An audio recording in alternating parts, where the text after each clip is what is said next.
श्रुतिस्मृतिपुराणानाम् आलयं करुणालयं नमामि भगवत्पादं शङ्करं लोकशङ्करं शङ्करं शङ्कराचार्यं केशवं बादरायणं सूत्रभाष्यकृतौ वन्दे भगवन्तः पुनः पुनः निधये सर्वविद्यानां विजशे भवरोगिणां गुरवे सर्वलोकानां दक्षिणामूर्तये नमः। ॐ सहना भवतु सहनौ भुनक्तु सह वीर्यङ्करवावहै तेजस्विनावधीतमस्तु मा विद्विषावहै। ॐ शान्ति शान्ति शान्तिः। उपदेशसारम्। कर्तृराज्ञया प्राप्यते फलम् कर्म किं परं कर्मदज्जडम्। 25வது பாடல். வேஷஹானத ஸ்வாத்மதர்ஷனம் ஈஷதர்ஷனம் ஸ்வாத்மரூபதः. வேஷஹானத ஸ்வாத்மதர்ஷனம் ஈஷதர்ஷனம் ஸ்வாத்மரூபதः. எளிமையான ஒரு சமஸ்கிருதம். ரமண மகரிஷி தன்னுடைய உபதேச சாரத்துல 3 பிரிவா பிரிச்சு பாடல்கள் எழுதியிருக்காரு. நம்ம பார்த்தோம். ஃபர்ஸ்ட் கர்ம யோகத்தை பத்தி சொன்னாரு. அதுக்கு முக்கியமானது பக்தி யோகத்தை பத்தி அடுத்து சொன்னாரு. அடுத்து 4 அஷ்டாங்க யோகம். இது வரைக்கும் நம்ம முடிச்சிருக்கோம். இப்ப 4வது நம்ம பார்த்துட்டு இருக்கிறது ஞான மார்க்கம். கர்மயோகம், பக்தி யோகம், அஷ்டாங்க யோகத்தை பத்தி சொன்னாரு. அடுத்தது ஞான மார்க்கம். அஷ்டாங்க யோகங்கிறது பதஞ்சலியோட அவர் சொல்ற கருத்துக்களை இவர் சொல்லியிருக்காரு. இவருது அஷ்டாங்கம் தனி, பதஞ்சலின்னு நம்ம பிரிக்க முடியாது. பதஞ்சலி சொன்ன அஷ்டாங்க யோகத்தை இவர் தன்னுடைய பாடல்களுக்கு கொண்டு வந்திருக்கார். அதை படித்திருக்கார். அதனால அது கொண்டு வரார். முக்கியம் எது நம்ம பதஞ்சலி நிறைய படிச்சிருக்கிறதுனால நமக்கு ஓரளவுக்கு தெரியும். எது வாட் ஆர் த திங்ஸ் யமா நியமாக, ஆசனம், பிரத்யாகாரம், தாரணம், இது மாதிரி. இப்போ இந்த நாம 25வது பாடல்ல என்ன சொல்றாருன்னா, ஒரு ஞானத்தை பெறுதல், ஆத்ம ரூபத்தை உணர்தல் சொல்ல முடியாது. ஏன்னா உணர்தல் போது அது வேற மாதிரி இருக்கும். அறிதல், ஆத்ம ஞானத்தை, அறிவை, அந்த ஆத்மாவை பற்றிய அறிவை பெறுதல் அப்படிங்கிறது எப்ப கிடைக்கும்? எப்போ? வேஷஹானதக. வேஷம்னாங்க இந்த சரீரம் என்பது ஒரு வேஷம் இல்லைங்களா? அதுதானே மாறிக்கிட்டே இருக்குது. இதுக்கு முன்னால ஒரு வேஷம் போட்டிருந்திருப்போம், அதுக்கு முன்னால ஒரு வேஷம். சரீரம்ங்கிறது வேஷமா பாக்குறாரு அவர். ஏன்னா ஜீவன் அந்த அகங்காரத்தை ஜீவ ஒருத்தன் தான். அவன் ஒரு ஜென்மத்திலையும் ஒரு வேஷம். பாம்பாய், புல்லாய், பூடாய், மனிதராய், பல்வேறு விக்ஷமாய், எப்படி வேணா என்ன போட்டுக்கிட்டே இருக்கிறோம் நம்ம வேஷம். அந்த வேஷம்ங்கிறது சரீரத்தை பொறுத்தது. அவருடைய வேஷம்ங்கிறது சரீர வேஷம். அப்படிதானே? ஒரு பூனைக்கு ஒரு சரீரம், அது ஒரு வேஷம். நாய் சரீரம் எடுத்தீங்கன்னா அது ஒரு வேஷம். எப்படி திங்க் பண்றாரு பாருங்க.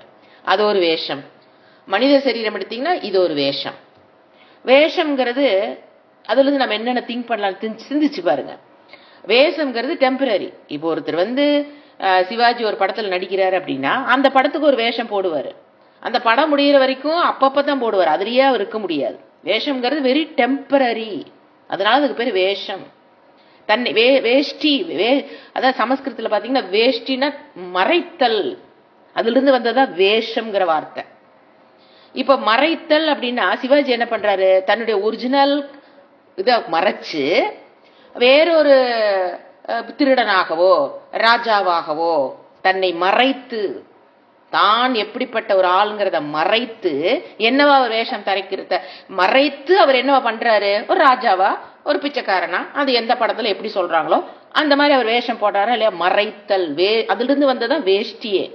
அந்த வேஷ்டிங்கிற பேர் ஏன் வந்தது? மறைத்தல். அது என்ன பண்ணுது? அந்த உடலை மறைத்தல். அதனால அதுக்கு பேர் வேஷ்டி, வேஷம். இப்ப இவர் சொல்ற வேஷம் பாருங்க, அதே சமஸ்கிருத வேர்டை யூஸ் பண்ணி இவர் என்ன சொல்றாரு? உனது சரீரமே என்னது? வேஷம். நீ கட்டிருக்கிற வேஷ்டி மட்டும் உன்னை மறைக்கல, சரீரமே என்ன பண்ணி இருக்குது? உன்னை மறைத்திருக்கிறது. உண்மையான சொரூபத்தை மறைக்கிறது யாரு? நான் இந்த சரீரம்ங்கிற அந்த அகங்காரம் தானே நம்மளை மறைக்குது. அதனால என்ன சொல்றாரு? இந்த சரீரமே நீ போட்டிருக்கிற ஒரு வேஷம். அப்போ அவர் என்ன சொல்றாரு, வேஷ ஹானத்தக.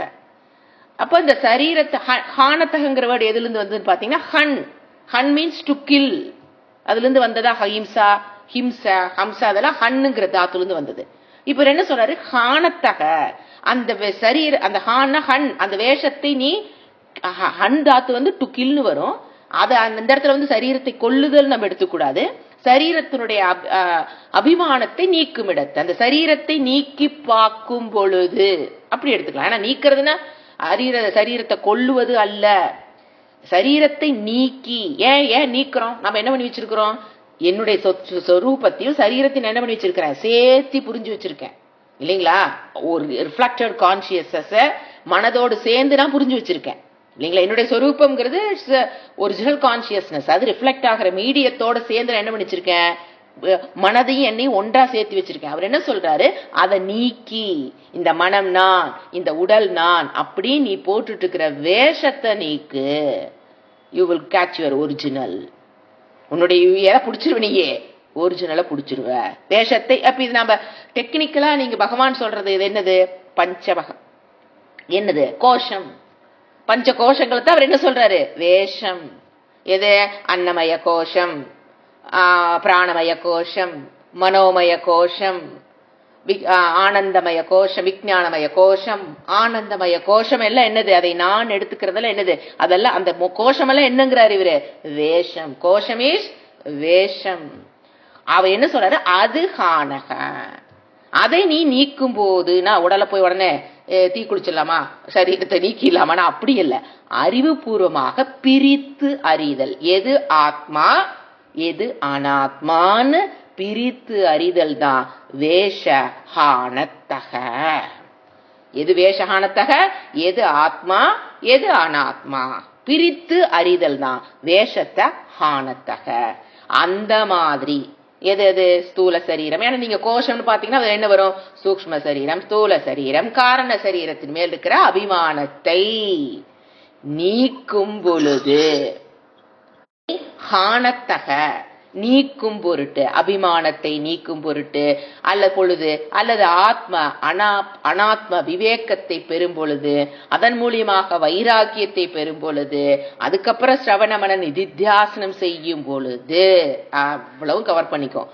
சரீரத்தை நீக்கும் இடத்தை, ஏன்னா சரீரத்தை நீக்கிற நீங்க என்ன பண்ணணும், விவேகம், வைராக்கியம், அப்புறம் சிரவணம், மனனம், நிதித்தியாசனம். இதுதான் என்ன பண்ணும், எது பண்ண வைக்கும், வேஷத்தை கலைக்க வைக்கும், நீக்க வைக்கும். அப்படி பண்ணினீங்க, நான் நீக்கும் இடத்து சுவாத்ம தர்சனம், ஆத்மாவுடைய அறிவு தர்சனம், அனுபூதி உண்டாகும். அதாவது அதுக்கு தனியா நீங்க எந்த வேலையும் பண்ண வேண்டாம்.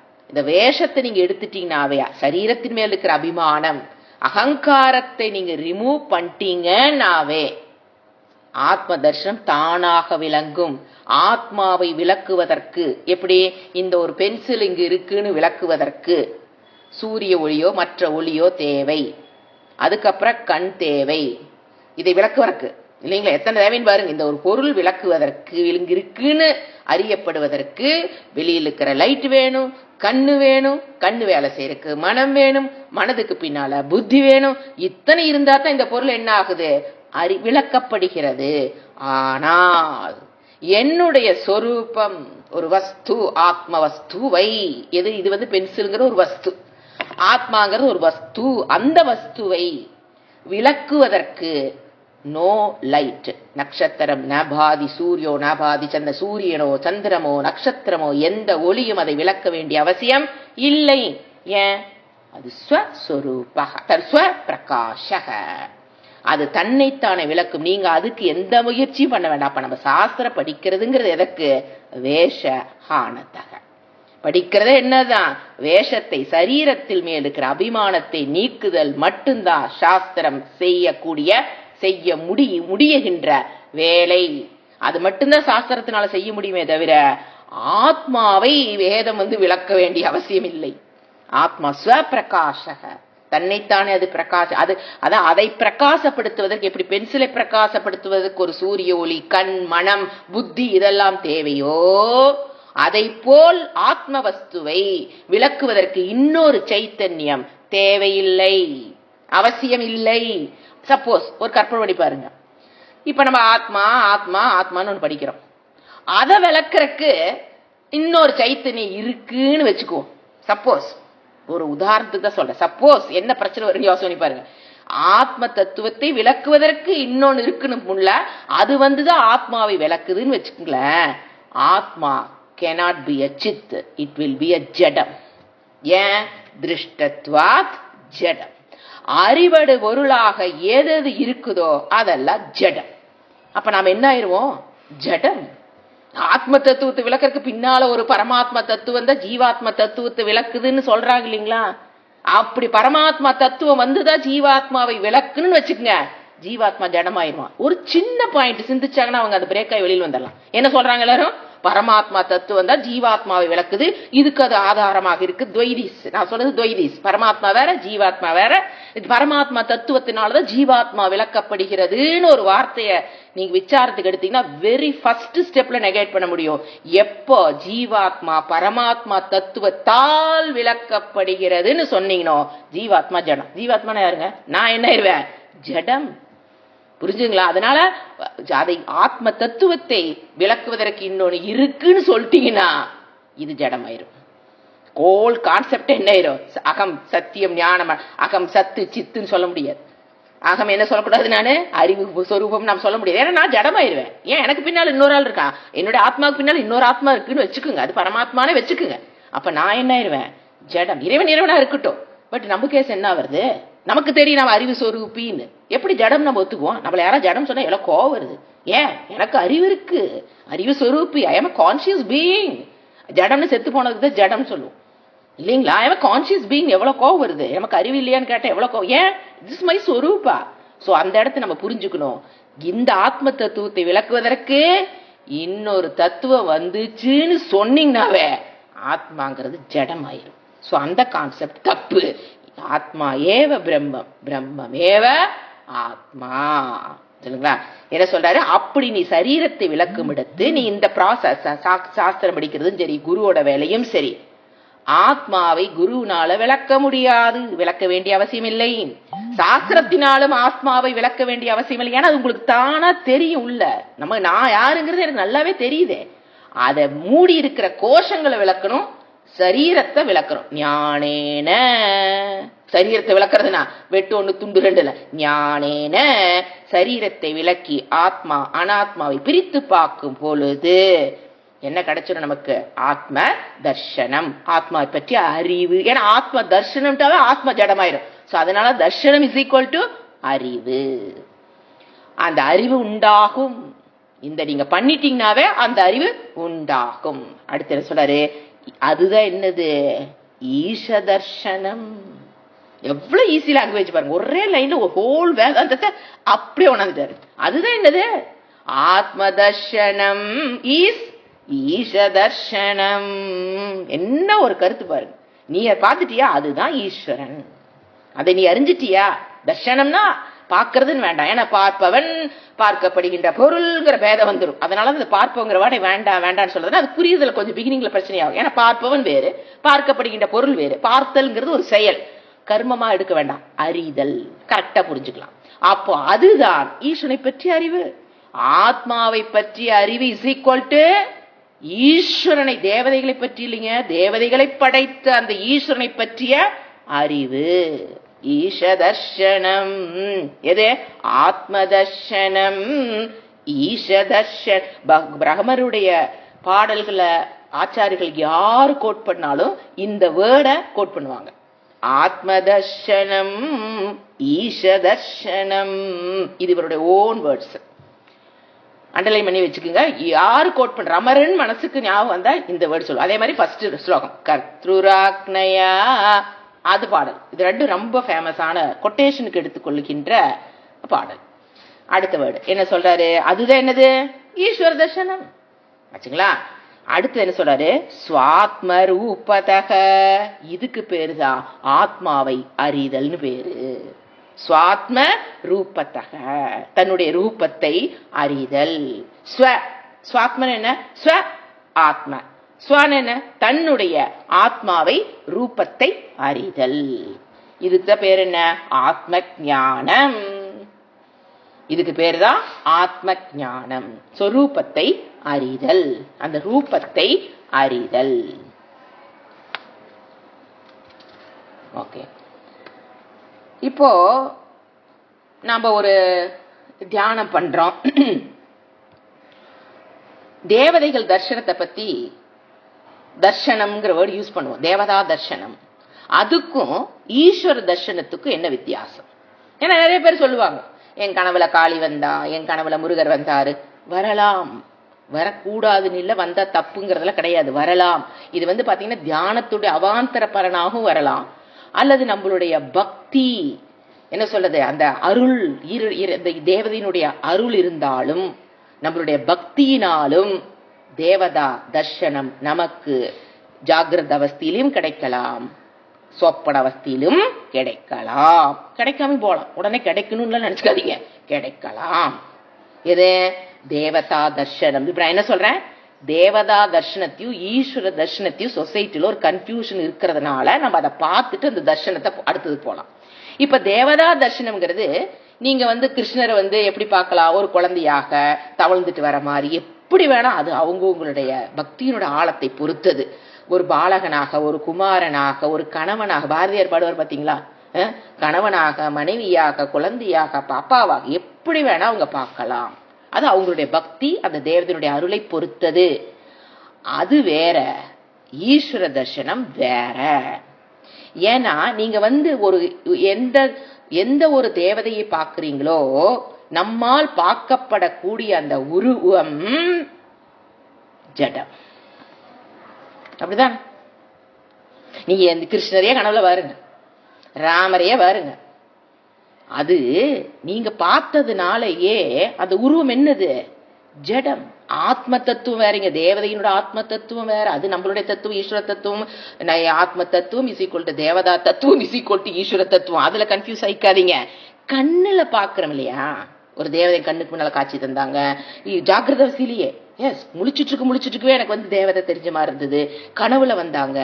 இதை பட்டு குழப்பி அது புக் எழுதி பெரிய பெரிய புக்கெல்லாம் வந்திருக்குது. நான் அதையெல்லாம் இல்லைன்னு சொல்லவல்ல, தப்புன்னு சொல்லவல்ல, சிந்தியுங்கள். What is the difference between Devatha Darshanam and ஈஸ்வர தர்சனம் அல்லது ஆத்ம தர்சனம்? இப்ப அறிவடு பொருளாக நீங்க தேவதைகள் அறிவதால் அது என்னது? அந்த உருவம் ஜடம், அழியக்கூடியது, வரம்பிற்கு உட்பட்டது, காலத்திற்கு தேசத்திற்கு அந்த சரீரம் உட்பட்டது. புரிஞ்சுக்கணும், அழியக்கூடியது. ஆனா ஈஸ்வர தத்துவமோ அந்த மாதிரி அறிவடு பொருளாக அறியப்பட முடியாத தத்துவம் ஈஸ்வர தர்சனம். அவர் எல்லையற்றவர் இல்லைங்களா, அழிவே இல்லாதவர். தேவதா சரீரம் என்னது? அழிவு. தேவதா சரீரம் அழிவுக்கு உட்பட்டதா இல்லையா? முதல்ல அதுல டவுட் கிளியர் பண்ணிக்கணும்.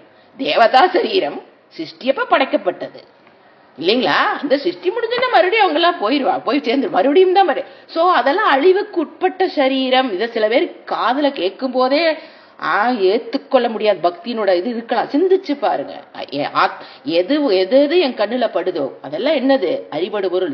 திருஷ்டத்வாத் ஜடம், திருஷ்டத்வாத் ஜடம். இந்த வார்த்தை அப்படியே பதிச்சு வச்சுக்கணும்.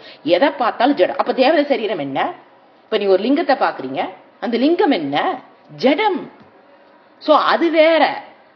ஈஸ்வர தர்சனம்ங்கிறது அதுக்கு மேல இன்னொரு உருவத்தை பாக்குறல, அரூபம். அரூபத்தை நீங்க பார்க்க முடியாது, அறிதல். ரூபத்தை நீங்க பாக்குறீங்க, அது ஜடமாக இருந்தாலும் அது தேவதா சரீரமா இருக்கிறனால அது உத்கிருஷ்ட சரீரம். சரீரத்திலே அது என்னது? உத்கிருஷ்டனா மேலான, மனிதர்களை காட்டிலும் மேலான சரீரம். வணங்குறோம், தவறில்லை. பட் சிந்திச்சு பாருங்க, அந்த தேவதா சரீரம் என்னதுதான்? ஜடம். ஏன்? நான் பார்த்துட்டேனே, பார்த்ததுனால என்னதான் அது? அறிவடு பொருள், அறிபவன் அல்ல. சோ ஈஸ்வர தர்சனம்ங்கிறது அரூபத்தை நீங்க பார்க்க முடியாது. என்னதான் பண்ண முடியும்? அறிதல். புரிஞ்சுங்களா? சோ தேவதா தர்சனம் வேறு, எல்லை இல்லாத, அழிவே இல்லாத. ஈஸ்வர தர்சனம் வேறு. சோ நம்மளுடைய தவறான எண்ணங்களை விட்டு விட்டு இறைவனுடைய சொரூபத்தை அறிவதற்கு முயற்சி செய்யணும். ஏன்னா சில பேர் நம்பிட்டே சொல்லுவாங்க, ஏங்க நமக்கெல்லாம் கிளாஸ்ல தேவைப்படாதுங்க. ஏங்க உங்களுக்குலாம் வேதாந்த வகுப்புலாம் தேவைப்படாது. என் கனவுல காளி கூப்பிட்டா வருவாளுங்க. எனக்கு எதுக்குங்க வேதாந்தம்? எங்கிட்டயே சொல்லியிருக்காங்க. என்ன எடுக்கிறீங்க வேதாந்தமோ? அதெல்லாம் தர்ஷனம் வராதவங்களுக்கு அதெல்லாம் ஓகே. எது காளி தர்ஷனம் வராதவங்க தான் வேதாந்தம் படிக்கணும் சொல்லியிருக்காங்க. காளி தர்ஷனம் அவங்க எந்தெந்த தேவதைகள் அவங்கள கூப்பிட்டா வருவாங்க. நம்ம கூப்பிட்டா வந்து உட்கார மாட்டாங்களா? அது வேற. அந்த அந்த டமுரு இருக்கு பாருங்க, அதை ஆட்டி அவங்க சொன்னது, அந்த டமுரு ஆட்டி அந்த வசியம் பச்சைக்கற்பூரம் அந்த மாதிரி பொருள்கள் ஏதோ சம்திங் செஞ்சு அதை ஆட்டுனா என் முன்னால வந்து அந்த தேவதை உட்காருவாங்க. எனக்கு எதுக்கு வேதாந்தம்? என்ன ஒரு திங்கி நம்ம என்னன்னு சொல்றது, நாம எது பேசக்கூடாது. அவங்ககிட்ட அவங்கள புரிய வைக்கிறது ரொம்ப கஷ்டம். சோ உங்களுக்கு எது தேவையில்லை? வேதாந்தம் பெட்டர் லக் நெக்ஸ்ட் பர்த். இந்த பக்தி அடுத்த ஜென்மத்திலேயாவது வேதாந்தத்துக்கு வர்றக்கு ஒரு உதவி பண்ணிட்டுன்னு நம்ம வேண்டிக்கலாமே தவிர அவங்ககிட்ட நம்ம எதுவுமே பேச முடியாது. இது என்ன சொசைட்டியில் இருக்கிற ஒரு குழப்பம். ஏது தேவதா தர்ஷனமே அல்டிமேட் அல்ல. நம்ம போக வேண்டியது ஈஸ்வர தர்ஷனம். தட் இஸ் ஈக்குவல் டு ஆத்ம தர்ஷனம் இஸ் ஈக்குவல் டு ஈஸ்வர தர்ஷனம். ஈஷ தர்ஷனம் தட் இஸ் நாட் தே. இந்த வகுப்புக்கு வந்தோன்னா நமக்கு தேவதா தர்ஷனம் கிடைக்குமா? கிடைக்கலாம். ஏன்னா எதனா இல்லைன்னு சொல்ல முடியாது. கிடைக்கணுங்கிற அவசியம் கிடையாது இல்லைங்களா? உங்களுக்கு தேவதா தர்ஷனம் கிடைக்க கூடாதுன்னு சொல்லவில்லை. நம்ம கிடைச்சதுன்னா என்ஜாய் பண்ணுங்க, நான் வேண்டாம்னு சொல்ல. பட் கிடைக்கணுங்கிற கண்டிஷன் ஏதாவது, இந்த தேவதைகளை தர்ஷனம் கண்டவர்கள் தான் ஈஸ்வர தர்ஷனத்தை அறிய முடியுங்கிறது தவறான கருத்து. அதுக்கு இதுக்கு சம்பந்தமே கிடையாது. அது பக்தியினுடைய இறைவனுடைய அருளுடைய வெளிப்பாடு, அவ்வளவுதான். பக்தியினுடைய அல்டிமேட் என்ன வச்சுக்கலாம்? தேவதா தர்ஷனத்தை பாக்குறதுன்னு வச்சுக்கலாம். அது பக்தியோட அவங்க சொல்ற பக்திக்கு அது அல்டிமேட் வச்சுக்கலாம். பட் நம்மளை பொறுத்த வரைக்கும் கர்மயோகம் தான் எங்க பக்தி ஸ்டார்ட் ஆகிற இடம். புரிஞ்சுங்களா? Don't confuse. ஏன்னா மற்றவங்க கிட்ட சொல்லும் போது நம்மளுக்கு அவங்க இந்த மாதிரி சொல்றவங்க நம்மளுக்கு டவுட் கிளியர் உள்ள என்ன பூர்வபக்ஷி அவங்கெல்லாம் கிளப்பி விடுவாங்க டவுட்டை. அதானே அப்படின்னு அவங்கள நம்ம விசாரம் பண்ணி புரிஞ்சுக்கணுமே தவிர அவங்கள போய் நீங்க கிரிட்டிசைஸ் பண்ணவோ எதுவும் பண்ண தேவையில்லை. நம்ம புரிதலுக்கு அவங்க ஒரு வழிகாட்டி. எது சிறந்தது புரிஞ்சுங்களாப்பா? ஆத்ம தர்ஷனம், சரீர என்ன சொல்றது, தேவதா தர்ஷனம், ஈஸ்வர தர்ஷனம், மூணுக்கும் கிளீனா மண்டையில பிக்ஸ் பண்ணிக்கணும். இதுதான் இதுதான் இது. அப்போ இந்த மாதிரி குழப்பங்கள் சொசைட்டில இருக்கிறது நம்ம வந்து டிஸ்டர்ப் பண்ணாது.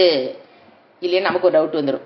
ஏன் நாமளும் போய் அந்த வசியம் பண்ணி காளியை கூப்பிடலாமா? கொஞ்ச நேரம் காளிகிட்ட பேசலாமா? வேணுங்கிற துக்கத்தையெல்லாம் சொல்லிட்டு இருக்கலாமா? ஆசை வந்துடும். ஏன்? அவாந்தர பலன் மேலதான் இழுக்கும் மனசு. தெரியுங்களா? முக்கிய பலன் விட்டடிச்சுட்டு எங்க போயிருவோம்? அவாந்தர பலன். Be alert. அதுக்காக ஒரு விளக்கம். அடுத்தது 26வது பாடல். ஆத்மசம்ஸ்திதே ஸ்வாத்ம தர்ஷனம் ஆத்ம நிர்த்வயாத் ஆத்ம நிஷ்டதா. என்ன பண்ணணும்? ஆத்ம நிஷ்டதா.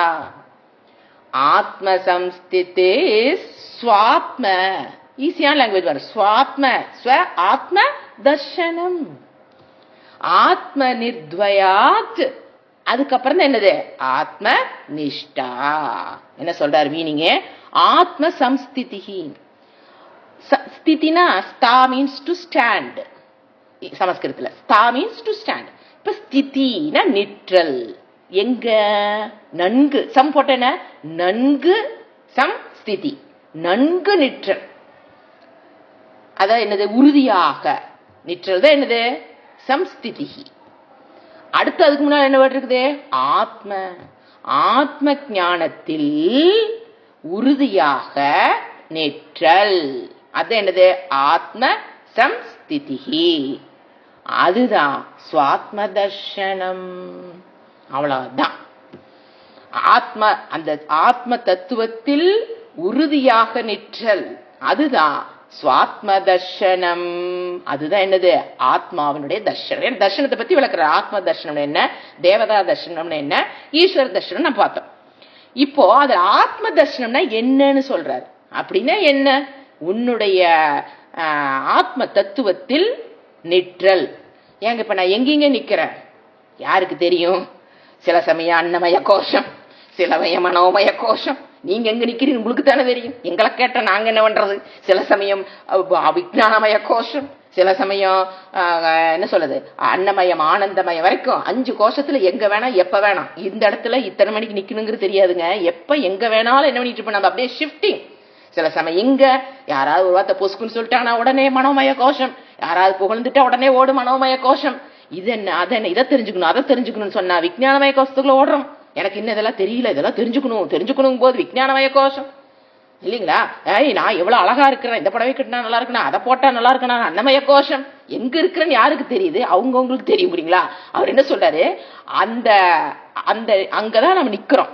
இவர் என்ன சொல்றாரு, அதை நீக்கி, அனாத்மாவை நீக்கி எங்க போய் நிக்கணும், ஆத்மாவில். அது எப்படி, சம்ஸ்திதி, சும்மா ஸ்திதி இல்ல. ஏன்னா ஒரு கிளாஸ் வகுப்பு புரியும் போது போய் நிப்போம். நீங்க இப்ப ஒரு தடவை நிக்கலின்னு நான் சொல்லவே முடியாது. ஏன்னா வகுப்புகள் நீங்க கவனிக்கும் போது எங்க போய் நின்று இருப்பீங்க, ஆத்மாவில் கண்டிப்பாக நின்றிருப்பீர்கள். அதுல டவுட்டே கிடையாது. பட் உறுதியா நிக்க முடியாது. என்ன பண்ணும், மனத்துல ராக துவேஷங்கள் அதிகமா இருக்கிறதுனால புடிச்சு இழுத்துட்டுரும். நீங்க போய் எல்லாம் நல்லா கஷ்டப்பட்டு போய் நிப்பீங்க. இந்த மனம்னு ஒண்ணு இருக்குதே, அதை மனதினாலதான் புரிஞ்சுக்க முடியும். அந்த மனம்தான் நமக்கு விஷமே. அது என்ன பண்ணும், ராக துவேஷம் காம கோம கர்வம் என்ன சொல்ல எல்லாம் சுயநலம், இதெல்லாம் என்ன பண்ணி விட்டுரும், தப்பான்னு கொண்டாந்து இழுத்து மனதை பிடிச்சி வச்சிரும்.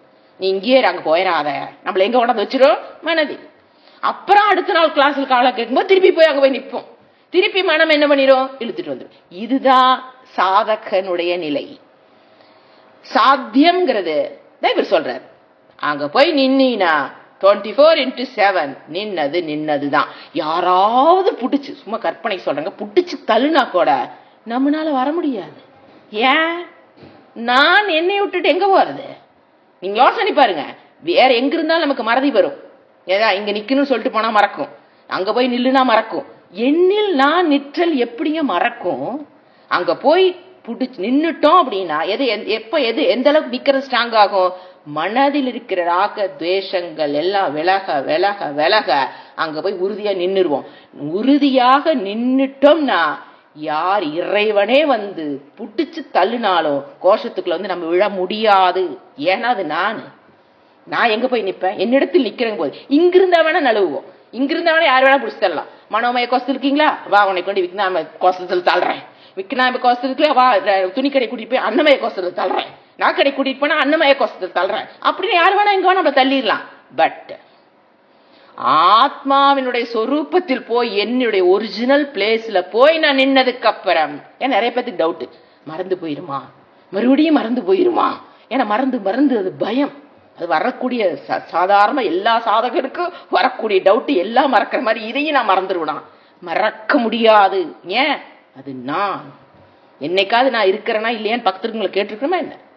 நோ, என்னை பற்றி அறிவு மறக்காத சொல்றது. அதுதான் தர்ஷனம். எப்ப போய் நீ உறுதியா அதில் நிக்கிறியோ, தட் இஸ் ஆத்ம தர்ஷனம். கன்ஃபியூஸ் பண்ணிக்க வேண்டாம், அதுதான் ஆத்மா. அப்ப அதுதான் ஆத்ம தர்ஷனம். அதுதான் என்னது, ஈஸ்வர தர்ஷனம்.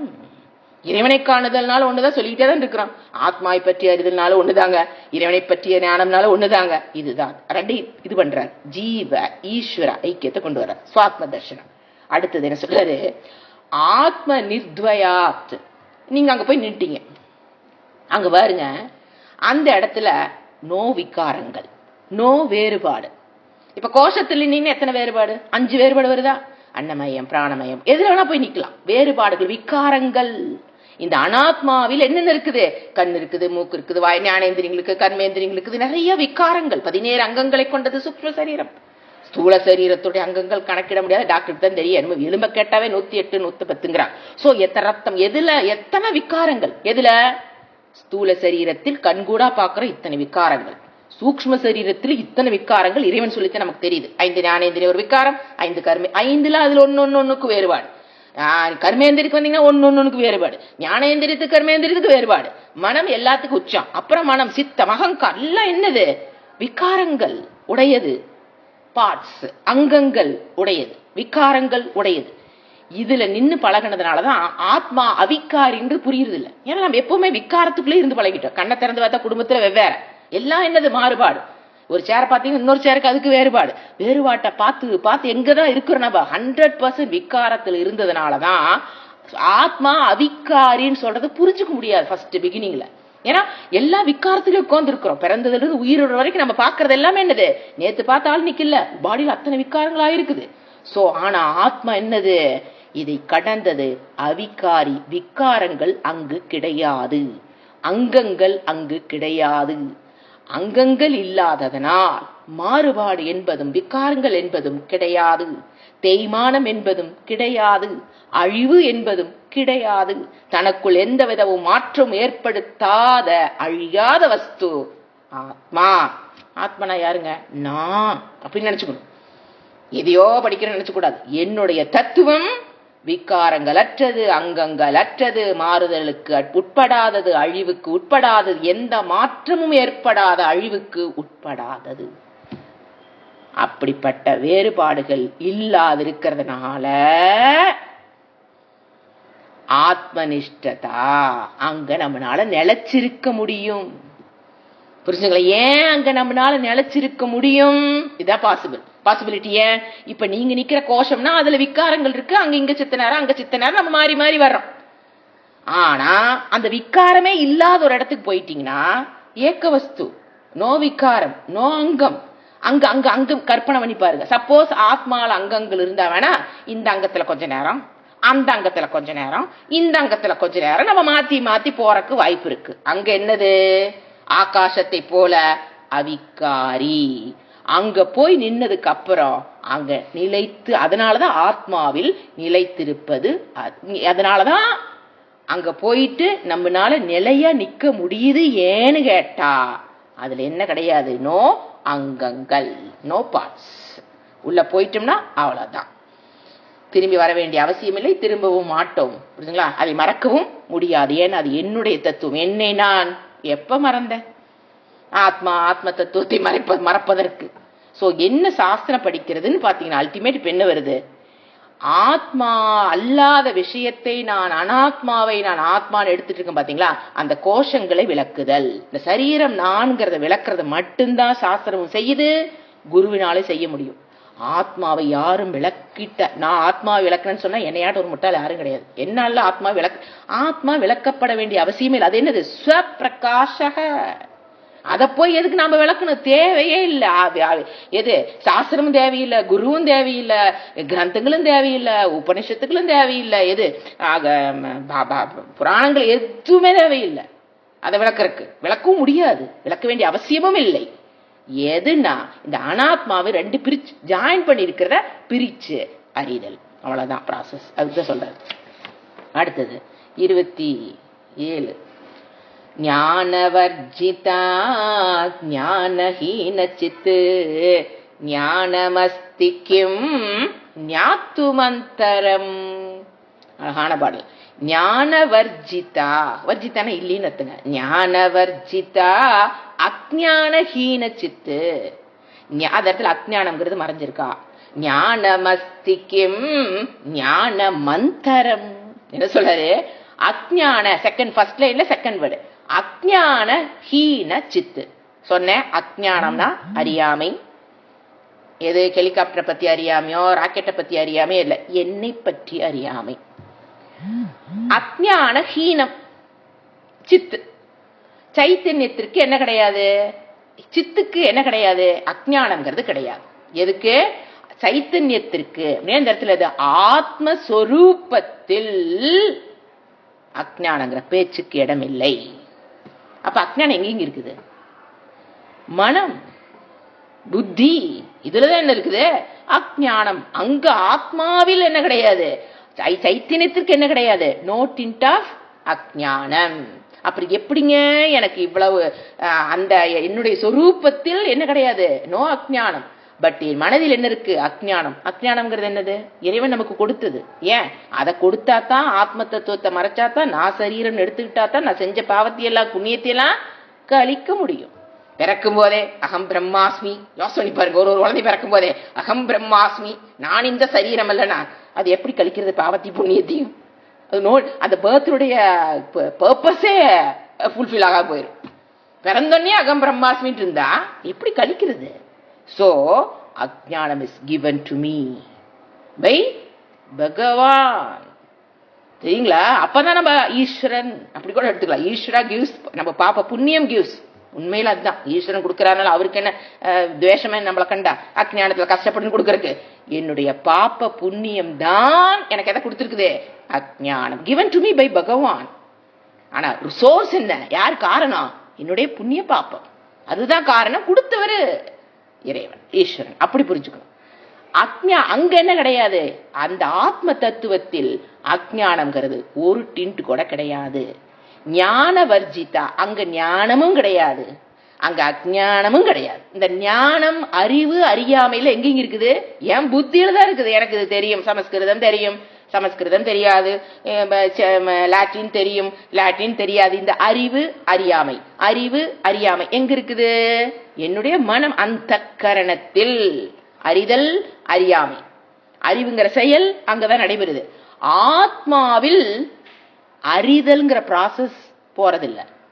அது சொரூபமே என்னது? அறிவு. அவ்வளவுதான். அறிவு அங்க அறிதல்ங்கிற ப்ராசஸ் ஆத்மாவில் இல்லை. ஆனா ஆத்மா இல்லாமல் அறிதல் மனதில் நடைபெற முடியாது. புரிஞ்சுதுங்களா? ஆத்மாவில் அறிதலும் கிடையாது, அறியாமையும் கிடையாது. ஆனா ஆத்மா இல்லாமல், அத வேர்ட் ஆட் பண்ண, மனதில் அறிதலும் கிடையாது, அறியாமையும் கிடையாது. ஏன்னா ஆத்மா அங்க ரிஃப்ளெக்டர் கான்சியஸ் வெளிப்பட்டா தான் அங்க நமக்கு என்ன தெரியும்? மனம் வேலை செஞ்சா தான் எனக்கு என்ன தெரியும்னு தெரியும். செத்து போன பணத்துட்டு போய் உனக்கு என்ன தெரியும், அது என்ன பதில் சொல்ல போகுது? No reflecting medium. அங்க என்ன இருக்கு ஏதுன்னு நமக்கு அவங்களுக்கு தெரியாது. சோ ஜடம், மனம்ங்கிறது என்னது? ஜடம். சோ ஆத்மா எப்படி புரிஞ்சுக்கணும்?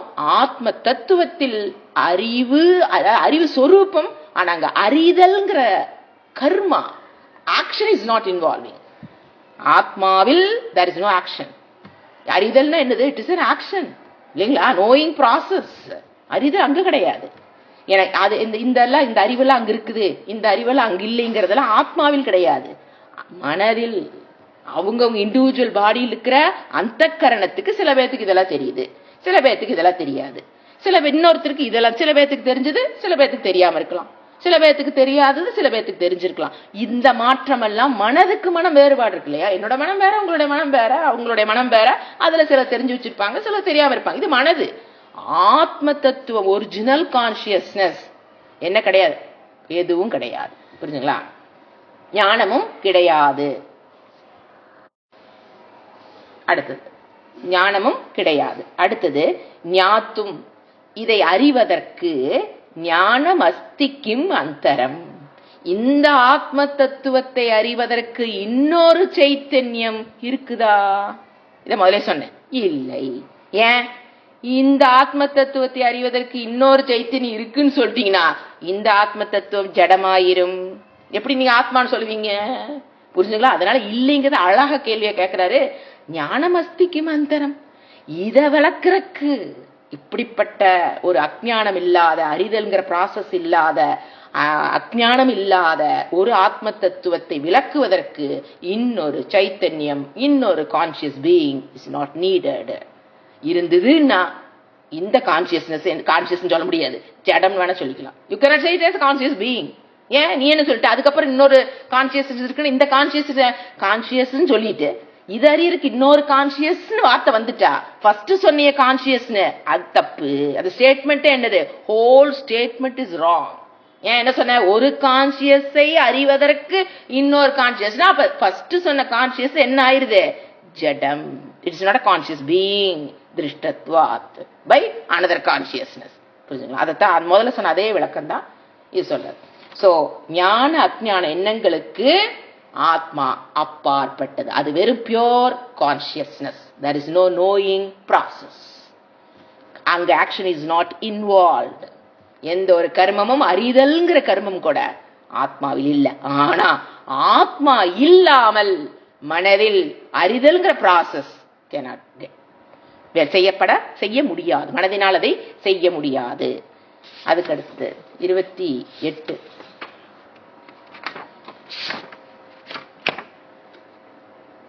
கிம் ஸ்வரூபம்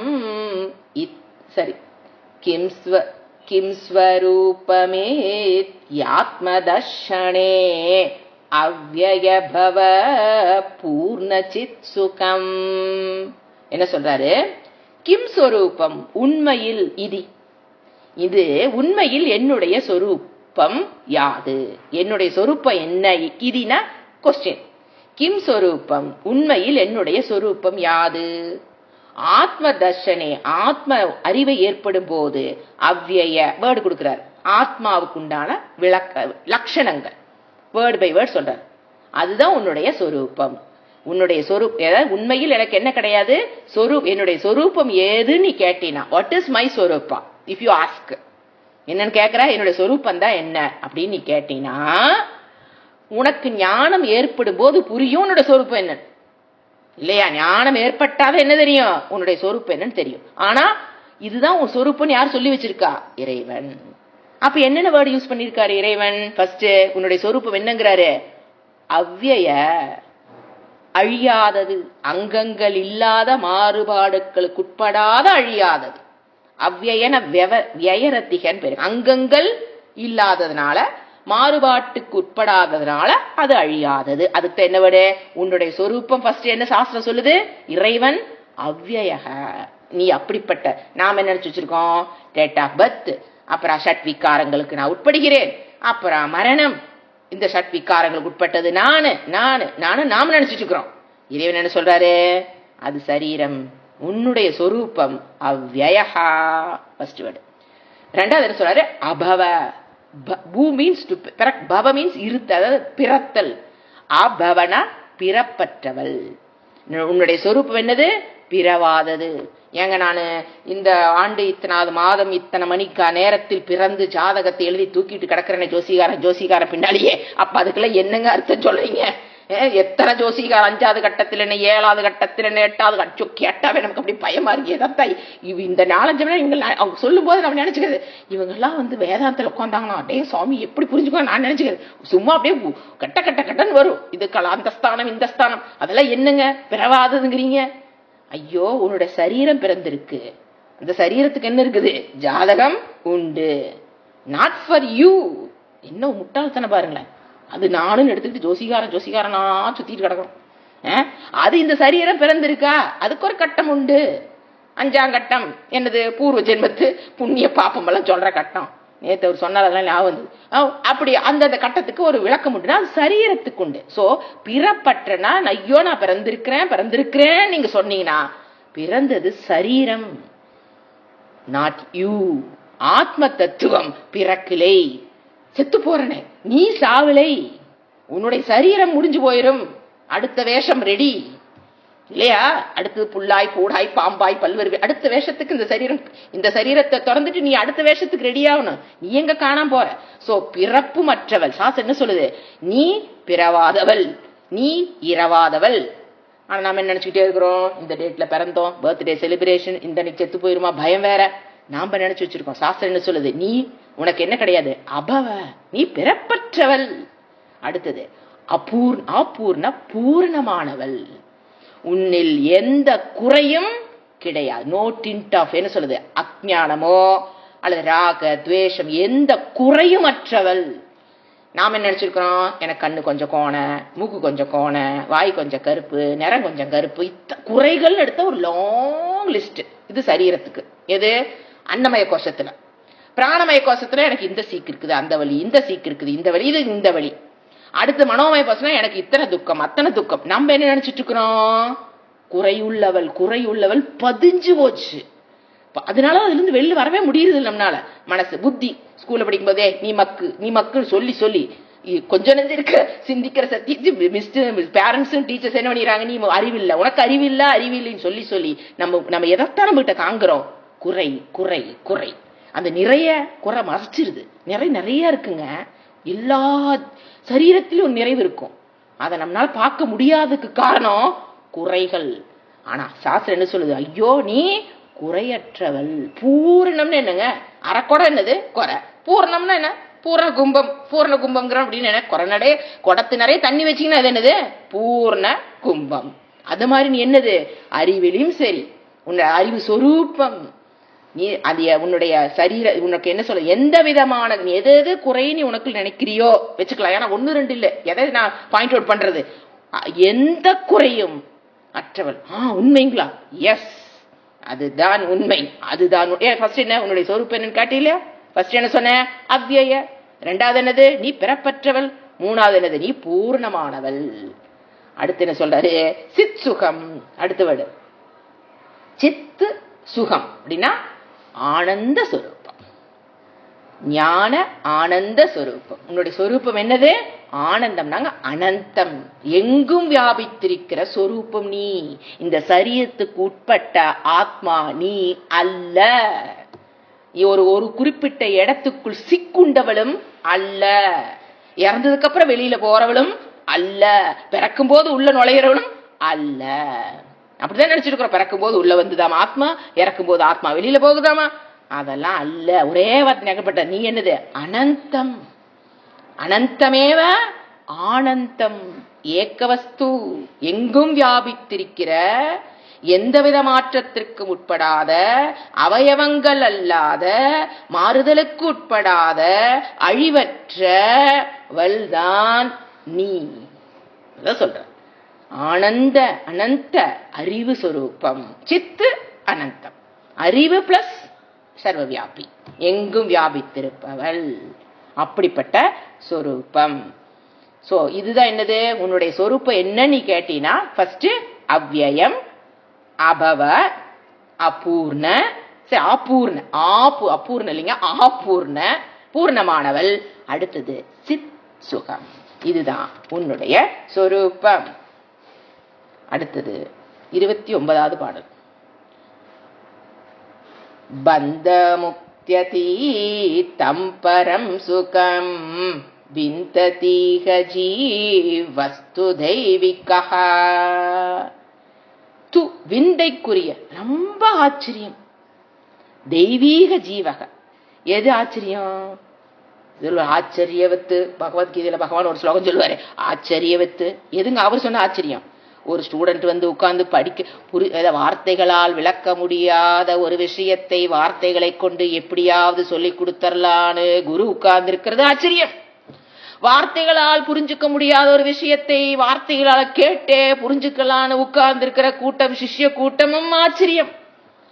புரியாத ஒரு வஸ்துவை புரிஞ்சுக்கிறாங்க பாருங்க, ஆச்சரியமும் ஆச்சரியம். அதான் அந்த ஸ்லோகத்தில் ஒரு ஆச்சரியவத்து. அது இது குரு ஆச்சரியம், சிஷ்ய ஆச்சரியம். அதை ஒரு சூசியன் புரிஞ்சுக்கிறான் பாருங்க, அல்டிமேட். அல்டிமேட் அது ஆச்சரியம். அது குரு சொல்லித்தரதே ஆச்சரியம். ஏன்னா வார்த்தையில விளக்க முடியாது, ஆனா அவரு ஏதோ முயற்சி பண்ணி உட்கார்ந்து இருக்காரு.